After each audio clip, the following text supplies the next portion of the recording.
Whatever it is that you choose to do at a basketball game, do not throw things on the court.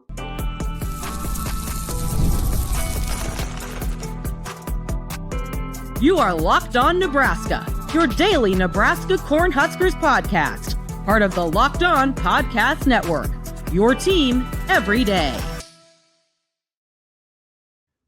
Good morning, and thanks for making Locked On Nebraska your first listen every day. We are free and available wherever you get podcasts and on YouTube, part of the Locked On Podcast Network, the number one sports podcast network, your team every day. And this episode is brought to you by Mazda.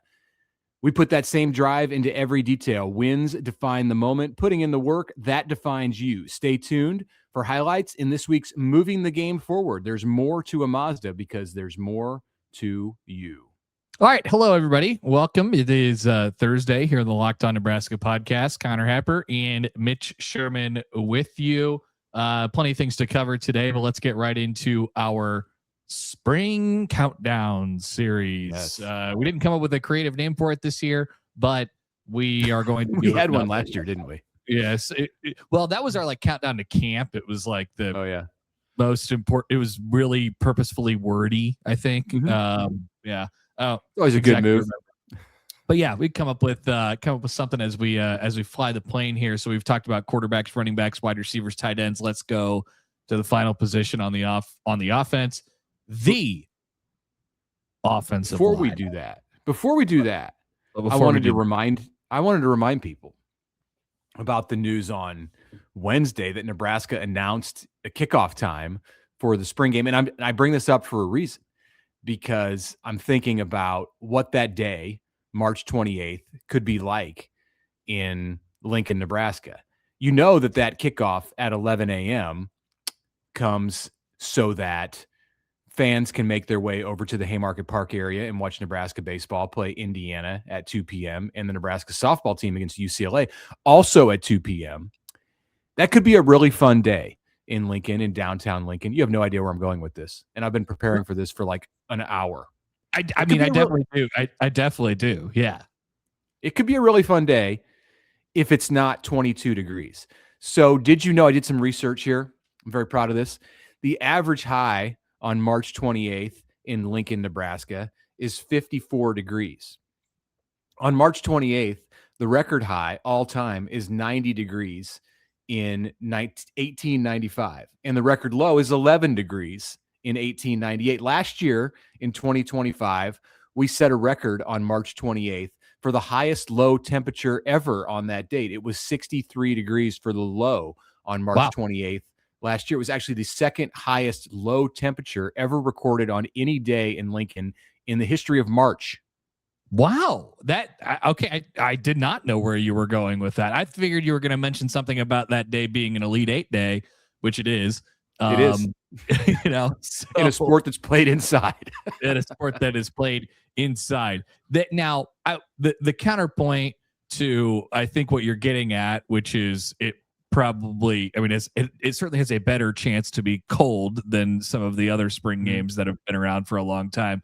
The counterpoint is it also could be snowing in April. So I think the right way to go about business from right about now, Valentine's Day weekend, until mid-April, maybe late April, is you literally never know what you're going to get. It could be 30, it could be snowing, it could be 75 and perfect. And so that's a great point. That's it. That's a great point. And people say it's like that all the time in the state of Nebraska, and it really isn't. It's really this time of year where it's like that more than anything else. Like this week up until maybe the middle of March. Did you know that the 2 days in the history of the city of Lincoln that have the largest variance in their all-time high and all-time low temperature both happened over the next 3 to 4 weeks on the calendar? That's not surprising at all. That doesn't surprise me in the least bit, because I can recall so many days where, Nebraska baseball, the college baseball season starts in the South. Nebraska will be in Phoenix next weekend, and this weekend and the weekend after, and I can recall times where it was like abnormally cold in that area of the country, like it was in the 40s and 50s, and they were kind of struggling down there. And meanwhile, we're sitting back here and it's 72, and they're like, "Can you get them back up here? Can we just play the game here?" So it's just, and then of course when they open at home at Haymarket Park against Northern Colorado, whoever the hell it is. It'll almost certainly be 28 degrees real feel, and they'll try and play a baseball game in flurries, and people will be wearing parkas to the game. So it's random. That temperature variance, I'll get off this in a minute. That temperature variance is 103 degrees. So on February 16th of 2021, who remembers this? On February 16th of 2021, do you recall that it dipped to 31 below? This is just 5 years ago. Yeah, the 5-year anniversary is coming up in a few days. We had kind of just moved into this house, and I remember I was like, I don't think the house can really withstand that. Like, I'm cold. That's tough. That's 31 below. One of the coldest days in the history of the city of Lincoln, and you're in Omaha and I'm in Omaha, but I think it was cold in Omaha at the same time when it was 31 below in Lincoln. It was 72 on February 16th. 2017, just 4 years before that. So there's your 103 degree variance. And then also March 11th. So March 11th, 1972, it reached 84 degrees. But on March 11th, 1948, it was 19 below zero. So 103 degrees. All right.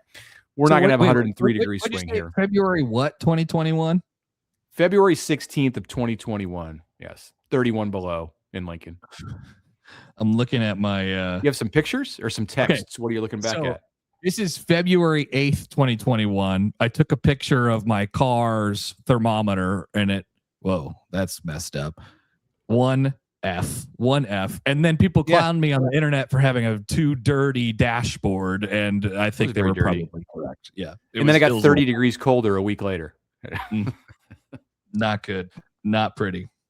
All right. They're going to play football in something that comes I can be confident that March 11th, somewhere between the high of 84 and the low of minus 19, all time on that date. When it gets to March 28th, or let's just say this, on March 28th, the all time high is 90 and the low is 11. Somewhere between there will be the temperature for the Nebraska spring game. I think you're safe. I think you're safe in there. All right. Offensive lineman. I love the research, by the way. I really do. Thank you. I would love to talk about the weather and for longer, but maybe our listeners are like, all right, I don't know. I think they like it. I'm from Texas. I have no idea what you guys are talking about. So here's what you got. You have a few returning starters like Justin Evans and Elijah Pritchett, guys who have started games before, like Tyler Kanak, Gunnar Gatula.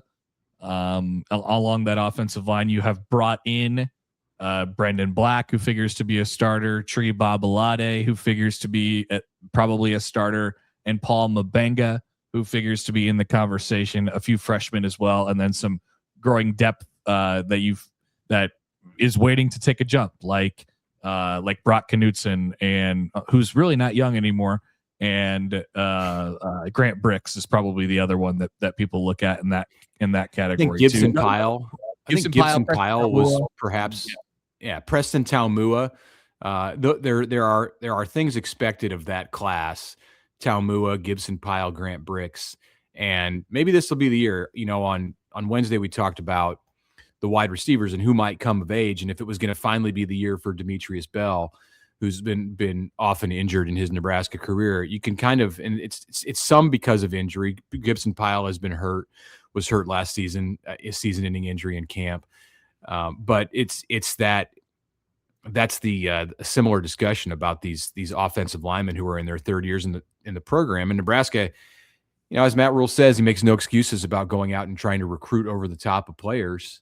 He will not apologize for that, and as no coach should. You're going to try to find the best players available, and depth will make you better. But he went and got Black from Iowa State. Babalade came with Lonnie Teasley from South Carolina, and then Paul Mabenga from LSU. So, and they all have experience as starters at the P4 level. So, is it as simple as to say that you can just pencil in those three along with Justin Evans and Elijah Pritchett?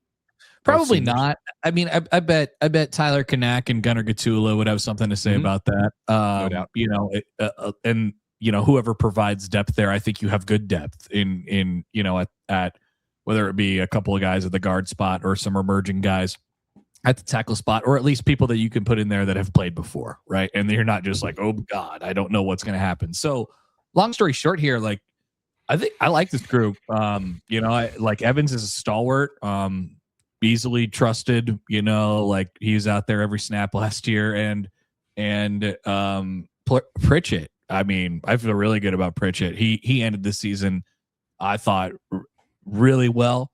You know, once he sort of settled in and got through all the false starting and figured out what he was supposed to do and became confident a little bit. I thought he was excellent as the season ended. So they hung on to him, which was great. And, you know, Black, I think, is an easy plug and play guy. Right. He's a starter day one. Yeah, no doubt. So yeah, I like the group. I like the options that you have, even though you're not exactly sure who's going to be where at a guard spot and a tackle spot. But yeah, I like what they got. And then a new coach, obviously, as well. So Brendan Black has started most all of his career at right guard. We know that Pritchett is the left tackle. We know that Justin Evans is the center. And then you have Babalade, who would likely be the right tackle, and Mubenga as the left guard. You know, if you're talking about the three transfers, and I'm not saying that Nebraska should, and they could definitely shift some things. I'm with you. I think Gunnar Gatula and Tyler Kanak are probably going to be with the ones when Nebraska starts spring practice next week.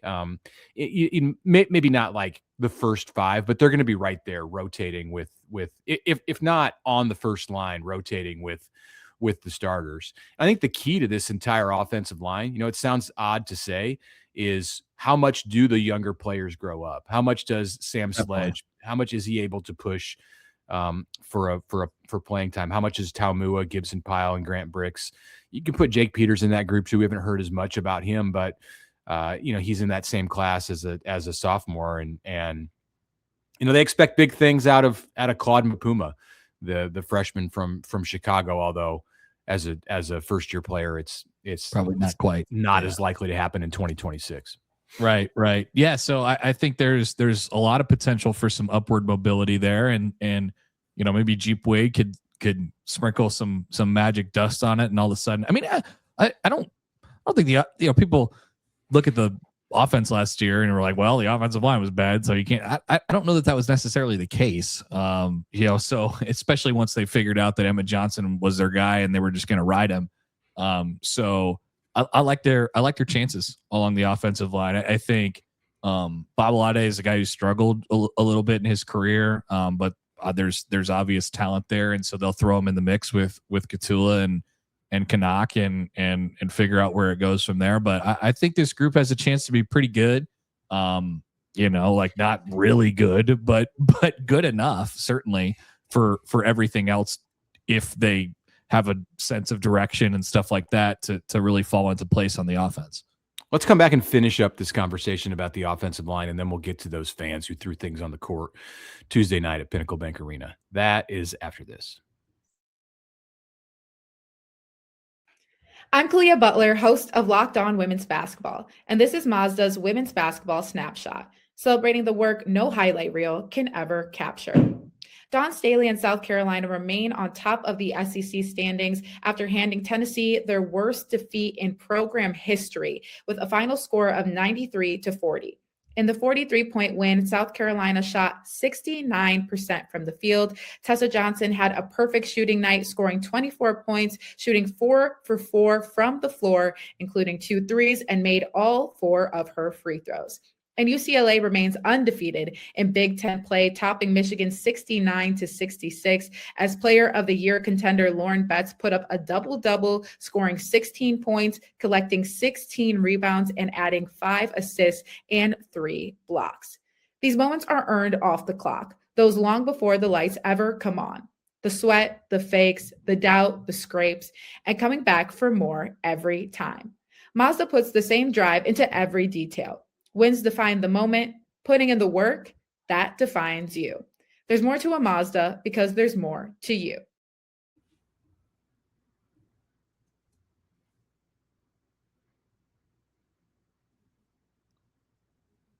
You. Well said. Beautiful. All right.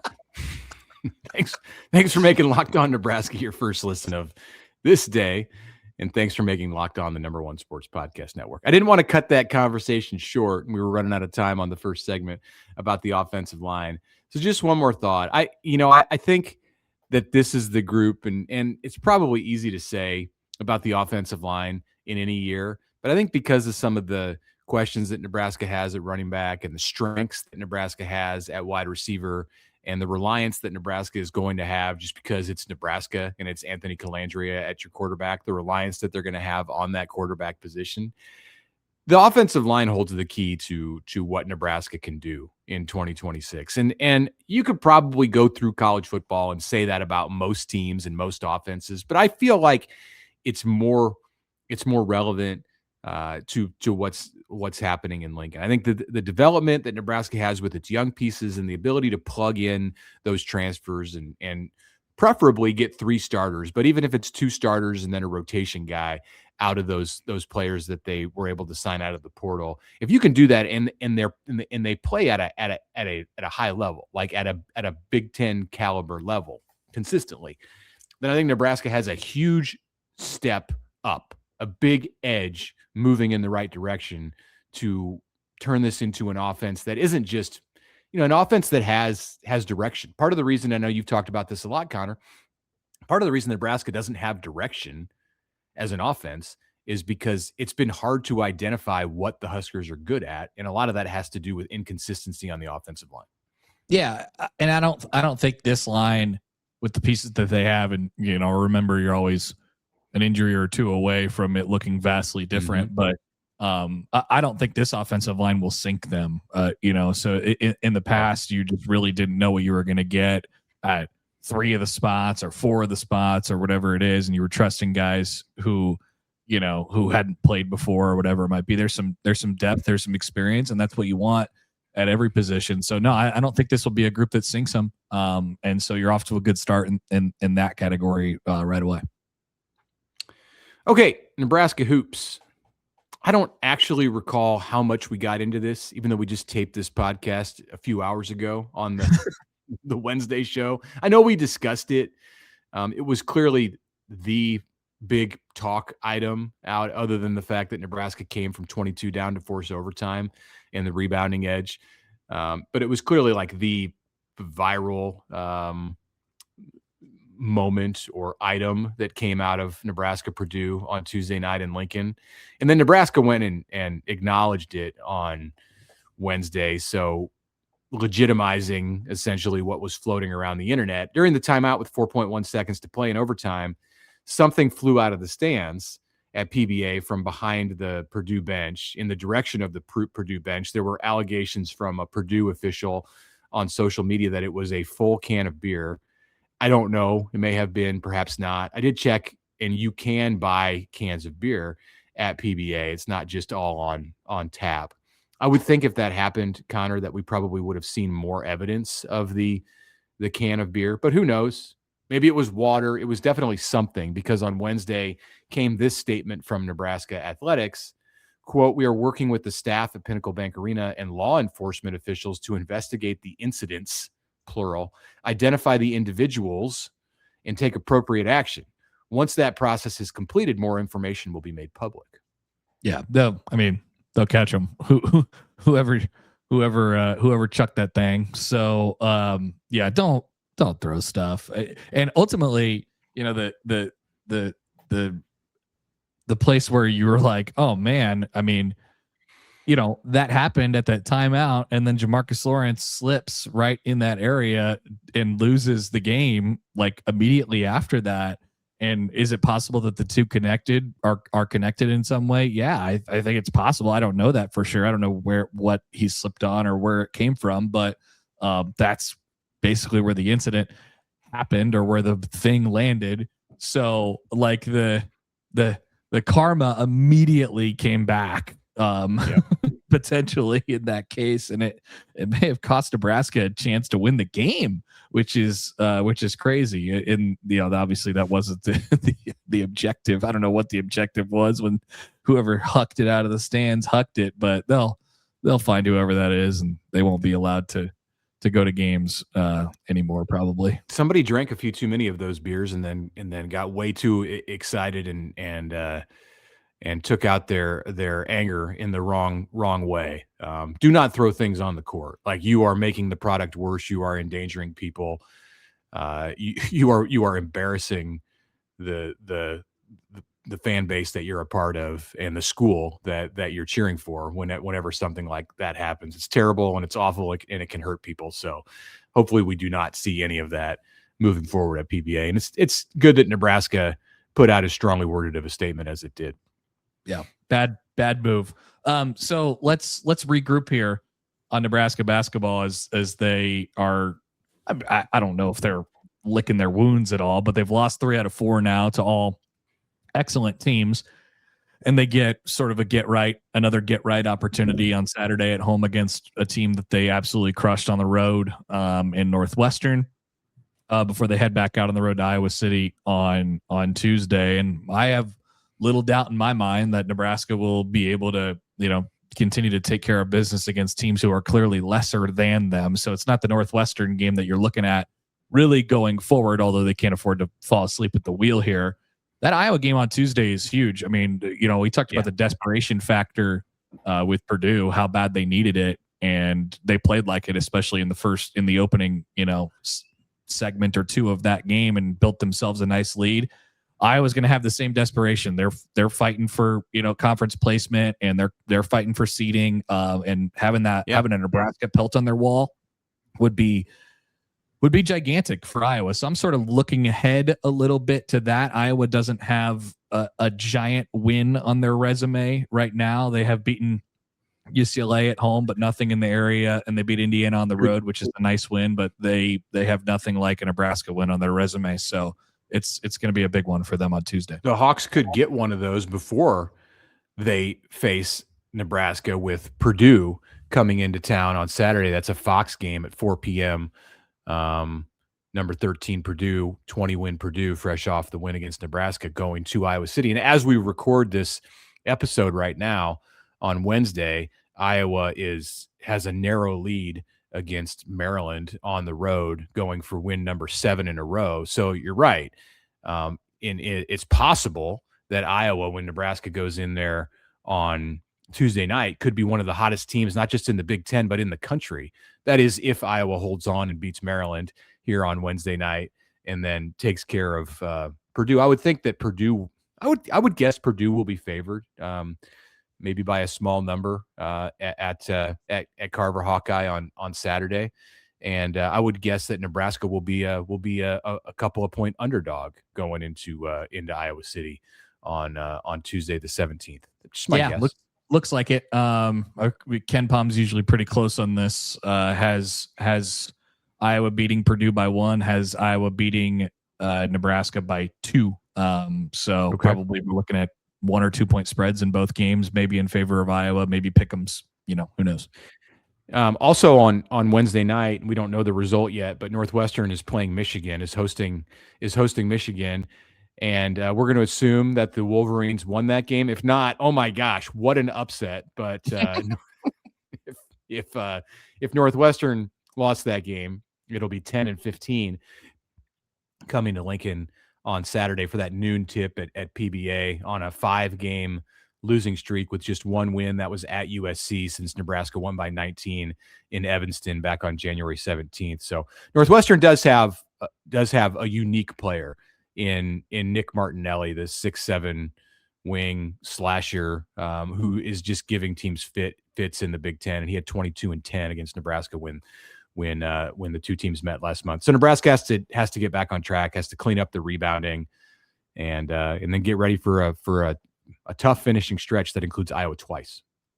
Yep, no doubt about it. So a chance to get back off the schneid, and then see where you're at going to Iowa City on Tuesday. Let's take a break. It is the start of baseball season this weekend. Nebraska is on TV to start the year. We'll talk a little bit about what to look for with Husker baseball coming up next.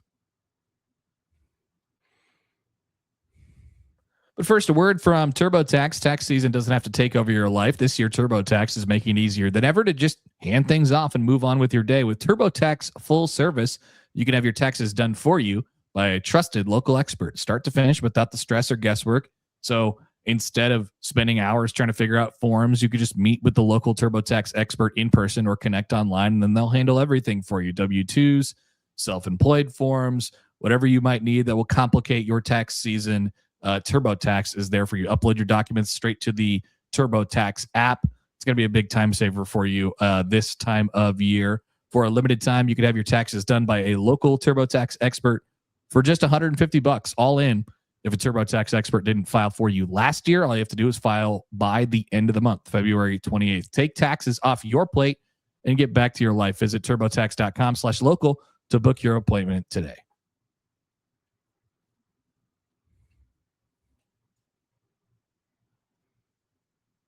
All right, here we go. College baseball is here. All right. The Huskers are in the Phoenix area. They'll be at a couple different fields, a couple different spring training sites on over the weekend, all through Monday when they get Stanford on Monday. That'll be a fun one. So they go from Talking Stick, Salt River Fields at Talking Stick, which is home, I believe, of the Rockies and the Diamondbacks, and then Sloan Park, which is the Cubs' new spring training home, as well on Saturday. Where are they at on Sunday? Sunday's also at Sloan Park. Okay, so back to Talking Stick. Yeah, right. So Friday, Nebraska will play UConn, 7 p.m. That game is on the MLB Network.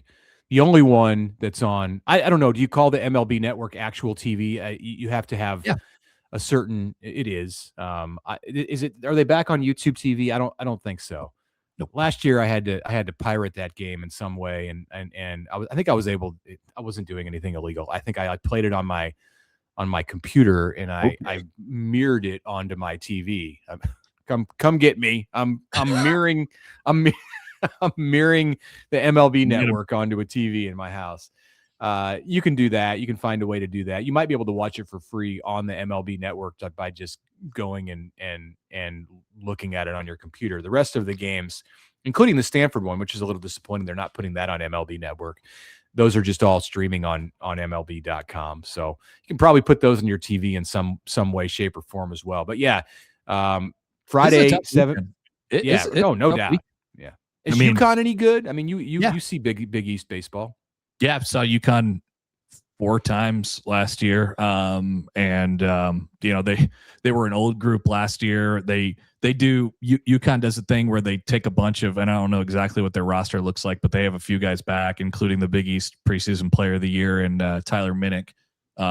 He's back, and so he's a tough bat, third baseman in the middle of their lineup. Speed. They take a bunch of like D2 and D3 transfers and just plug them in, and they play really, really well. And they schedule tough and all that stuff as well. So they'll get a lefty on Friday by the name of Charlie West, who went 6-0 with a 2.58 ERA. Last year, he was he was kind of a little out of the bullpen, a little not toward the end of the year as well. So UConn's a good team. Northeastern is a really good mid-major team. Grand Canyon's a really good mid-major team, and then Stanford. So it's a tough weekend. If Nebraska can get out of there, I think with a split. That would be a nice opening weekend for them.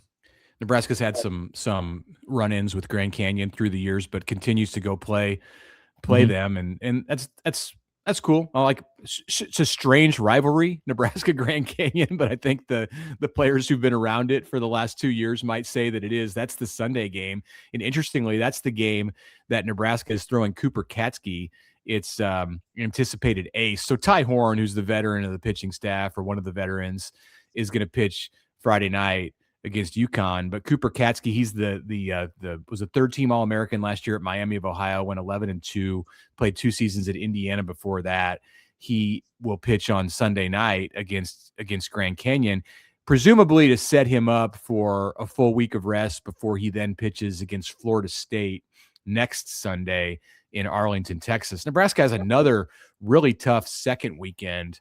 We'll play, as I said, Florida State. I know Louisville is in that tournament in Arlington, and a couple of other like high-end teams as well. So these first two weekends, it's a gamble for Will Bolt. The Huskers are picked 4th in the Big Ten preseason coaches poll that came out on Wednesday. UCLA is the unanimous number 1, followed by Oregon, USC, so the West Coast schools, and then Nebraska, Indiana, and Iowa filling out the top 6. So Will Bolt is you're gonna play some legit teams. I mean, right out of the gate. Not only this first weekend, who I mean, they might not look like anything from like a brand perspective, but they're good.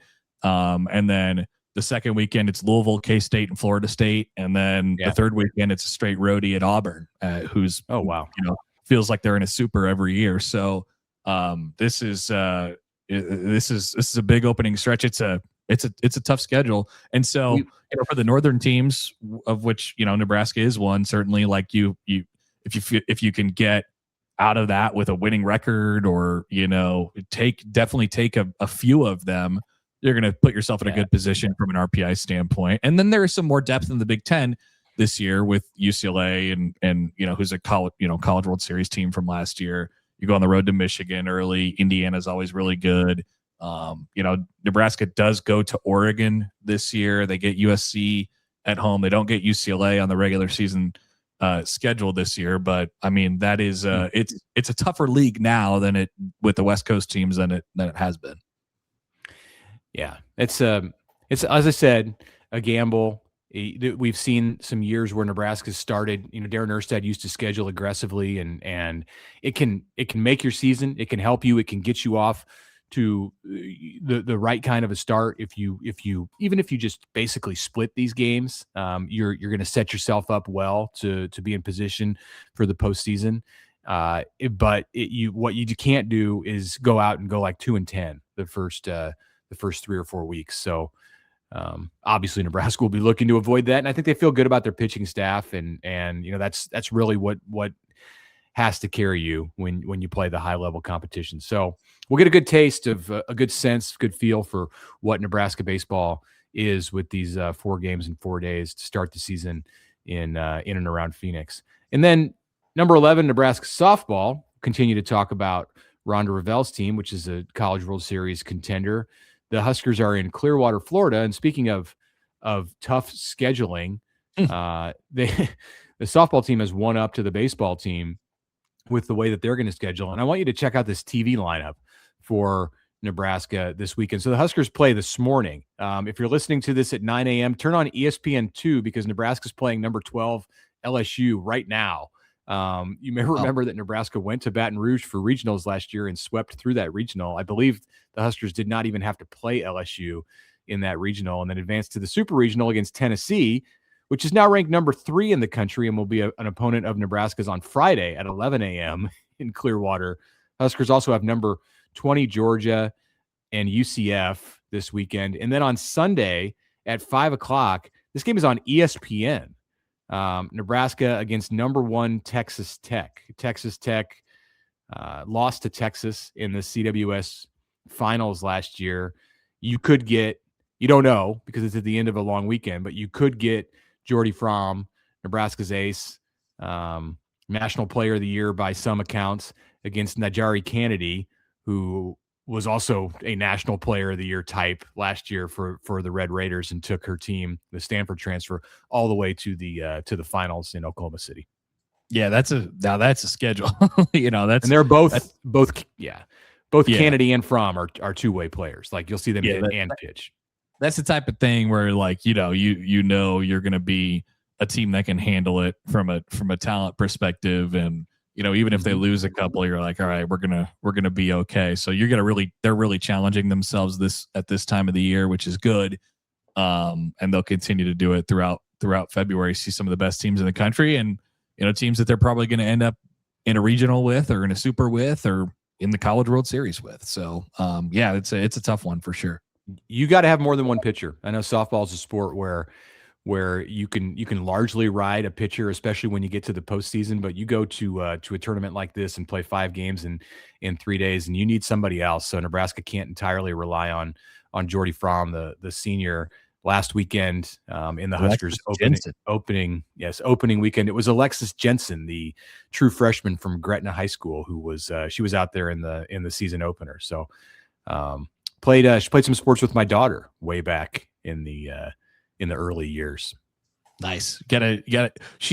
I talked to her when softball came around at one of the Cornhusker kickoffs that I did. Mm-hmm. It's certainly a confident group, that's for sure. And you didn't even realize that she was going into her true freshman season. So truly dominant as a high school pitcher. Yeah, she was just her presence, I think, scared hitters, and that's not so much the case when you're out there against nationally ranked teams. She won't be scaring LSU or Tennessee or whoever she faces this weekend in Florida. Okay. All right. That is the setup. We'll have our mailbag episode tomorrow. This is your final call to get in your questions, and we'll answer those as we head into the weekend. Appreciate you listening today and making us your first listen of the day. Make your second listen Locked On College Football on audio. On video, we'll send you over to the first ever 24/7 National Locked On Podcast Network YouTube channel. Have a great day.